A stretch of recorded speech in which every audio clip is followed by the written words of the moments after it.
আপনার কি মাথায় অতিরিক্ত চিন্তা বা অনেক চিন্তা একত্রে আসে? যদি আসে তাহলে এই যে ভিডিওটি সেটি আপনার জন্য।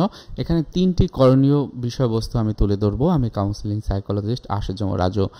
আমার কাছে অনেক ধরনের পেশেন্ট আসে। তাদের অনেকের ক্ষেত্রে আমি যখন কথা বলি তখন শুনতে পাই তারা বলে যে তাদের মাথায় অনেক রকমের চিন্তা হঠাৎ করে চলে আসে, একবারে চলে আসে।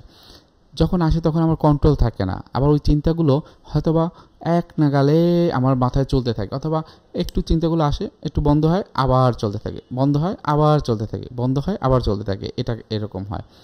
কিছু কিছু চিন্তা মনে হয় অটোমেটিক্যালি অনাকাঙ্ক্ষিতভাবে আমার মাথায় ঢুকে যাচ্ছে। তাহলে এই বিষয়গুলো যদি হয় তাহলে 3টে বিষয় আপনারা করতে পারেন।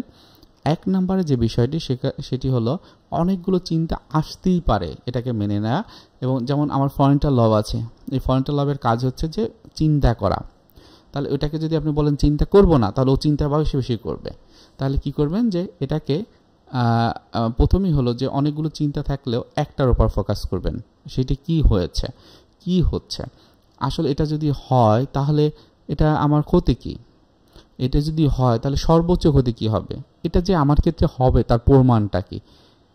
তো এই যে প্রশ্ন কয়েকটা আমি করলাম না, ওই সময়টা আপনি প্রশ্নগুলো করেন এবং দেখেন যে মাথায় অনেক চিন্তা আসলে কি পরিবর্তনটা হয়। 2 নম্বরে যে বিষয়টি, আপনার চিন্তাগুলোকে তালিকাভুক্ত করুন এবং প্রাধান্য দিন। কোন চিন্তাটার গুরুত্ব সব থেকে বেশি, যেটি আপনাকে অ্যাফেক্টেড করছে। তাহলে এই যে বিষয়টি আমি কিভাবে মোকাবেলা করতে পারি, হয়তোবা আমার কেউ থাকতে পারে যে আমাকে এই বিষয়টায় সাহায্য করতে পারে। যেমন মনের সমস্যার ক্ষেত্রে আপনি প্রফেশনাল কাউন্সেলিং সাইকোলজিস্টের কাছে যেতে পারেন। আপনার যদি সামাজিক কোনো সমস্যা হয় তাহলে সমাজের যে ব্যক্তিবর্গ আছে যার কাছ থেকে আপনি হেল্প নিতে পারেন, তাহলে তার সাথে কথা বলতে পারেন যে আঙ্কেল আমাকে কিভাবে এই জায়গাটাতে সাহায্য করতে পারেন, বা ভাইয়া বা অন্য কেউ থাকলে সে কিভাবে হেল্প করতে পারে তার কাছ থেকে জেনে নিতে পারেন। 3 নম্বর যে বিষয়টি সেটা হলো চিন্তা থামাতে আপনার কিন্তু শারীরিক ও মানসিক কিছু চর্চা দরকার হয়।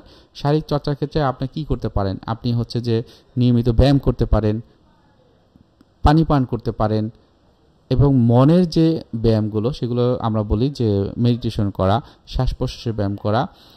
এখানে দেখবেন যে আপনারা আমাদের এই চ্যানেলে অনেকগুলো ভিডিও আছে, সেখানে কিন্তু গ্রাউন্ডিং টেকনিক, রিল্যাক্সেশন এক্সারসাইজ, বর্তমানে থাকার প্র্যাকটিস এগুলো দেওয়া আছে। এগুলো নিয়মিত চর্চা আপনি করতে পারেন।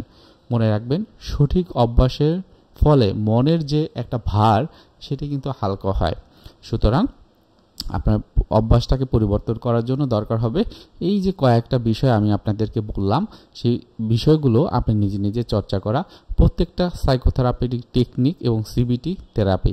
সুতরাং প্র্যাকটিস করুন এবং আপনাদের আপডেট আমাদের চ্যানেলে অবশ্যই জানাবেন, সাবস্ক্রাইব করবেন, তাহলে আমরা খুব কাছাকাছি থাকতে পারবো, একই সাথে থাকতে পারবো। সো আজকে ভিডিও এখানে রেখে দিচ্ছি। ধন্যবাদ। আসসালামু আলাইকুম।